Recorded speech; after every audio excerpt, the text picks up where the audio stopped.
धन्यवाद। तुम्ही माझं पत्रकार मित्र हे अभिनंदन करताय, याचा अर्थ समस्त महाराष्ट्र माझं अभिनंदन करतोय असं मी समजतो आणि म्हणून सुरुवातीलाच मी तुम्हाला धन्यवाद देतो। खरं तर ही माझी निवड ही अनपेक्षित आहे। मला स्वतःलाही माझी निवड व्हावी असं वाटत नव्हतं। माझी निवड का होऊ नये याचं कारण मी ग्रामीण भागामध्ये राहणारा माणूस आहे, मी मुंबईमध्ये राहणारा माणूस नाही।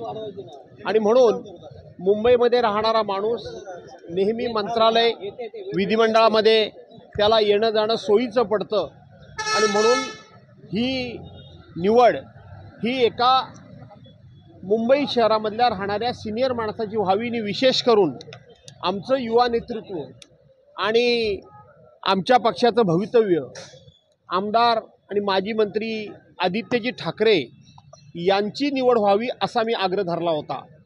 परंतु शेवटी आमचे पक्षप्रमुख या संपूर्ण सभेचे अध्यक्ष या नात्यानं त्यांनी सांगितलं, मी सांगतोय भास्कर जाधवांचीच निवड झालेली आहे किंवा भास्कर जाधवांचीच निवड व्हायला हवी असा त्यांनी आदेशच दिला।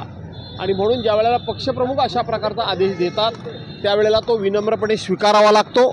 अन्यथा आदित्यसाहेब ठाकरे यांनी त्यांना ही जबाबदारी मिळावी असं माझं स्वतःचं मत होतं। पण त्यांना विधिमंडळ नेतेपदी नेमलं गेलेलं आहे। त्यांना विधिमंडळ नेतेपदी आदित्यसाहेबांना विधिमंडळ नेतेपदी म्हणजे विधान परिषद आणि विधानसभा ह्या दोन्ही सभागृहाचे नेते म्हणून त्यांची निवड देखील झालेली आहे। विरोधी पक्ष नेते पदासाठी काही दावा केला जाईल काय सांगा? अरे थांब ना, अरे एक मिनिट थांब ना, प्रश्न विचारतो, थांब ना। असं आहे की आम्ही